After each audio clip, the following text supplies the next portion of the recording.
I personally think that Venus in Virgo is really chill. Um, even though even though it's in its fall in Virgo, even though it's in its fall because Venus isn't getting what she wants and she is constantly changing things, resources, changing herself, changing things like stability. Venus don't like doing all that.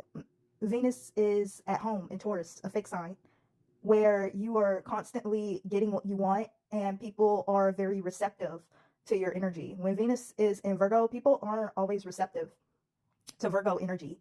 You know what I'm saying? You can be a pretty Virgo, absolutely. You can be a pretty beautiful Virgo, but it's the energy is just not the energy itself is not what Venus likes.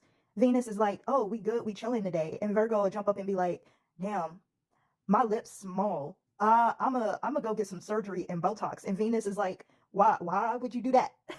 Venus is like, why would you do that? Everybody like us the way we are. We're pretty bomb. Like everything is happening right now. What we changing up for? But that's Virgo. That's who Virgo is. Virgo is the change up. It's the earth sign that changes up the stability, changes up everything. It is incredibly unstable earth sign as it's mutable. You know what I'm saying? The most unstable earth sign is a Virgo. Still wants stability, but will change it all up in a matter of minutes. All of that will change right up, especially if it's behind a love interest. Virgo love it. Virgo loves changing everything behind a love interest, and Venus has never been like that. Venus is like, let them change everything up for us.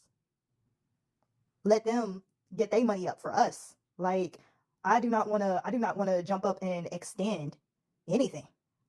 Like, oh nah, we can maybe make a contract that we can both again stability abide by, but we could talk it out about something even. But like you doing a bit much, and that's just what Virgo is. Virgo does a bit much, and Venus don't like that. So Venus will be in its fall there. I find it pretty chill though.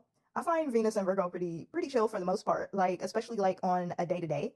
If you do a Venus and Virgo, if a Venus and Virgo is healthy, or your Venus itself is healthy, whenever it does go through Virgo, all it is that like you really get into some self-care. Like you really just will get into some self-care because Virgos are pretty big on that.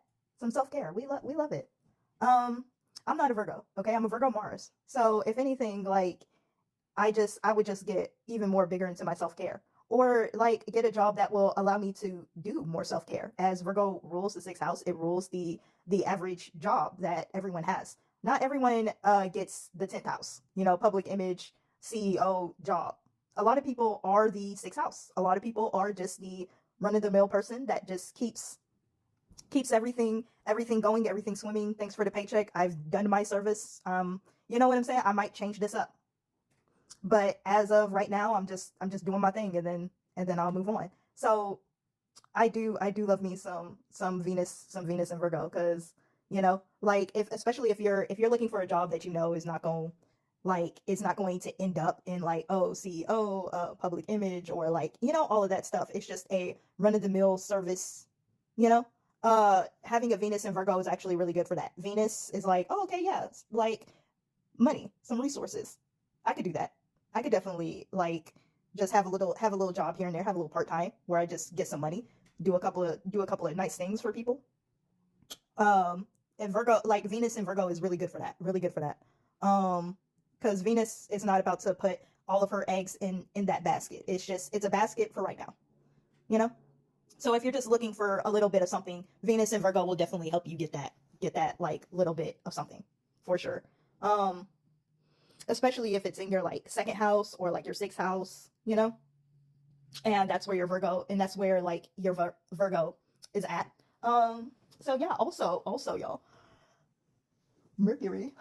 It was moving a bit fast for me, so I didn't keep up. Mercury is just entered into Libra, so we're doing a lot more contracts. People are talking about love more often, uh, a bit more compromise and trying to come to terms with things.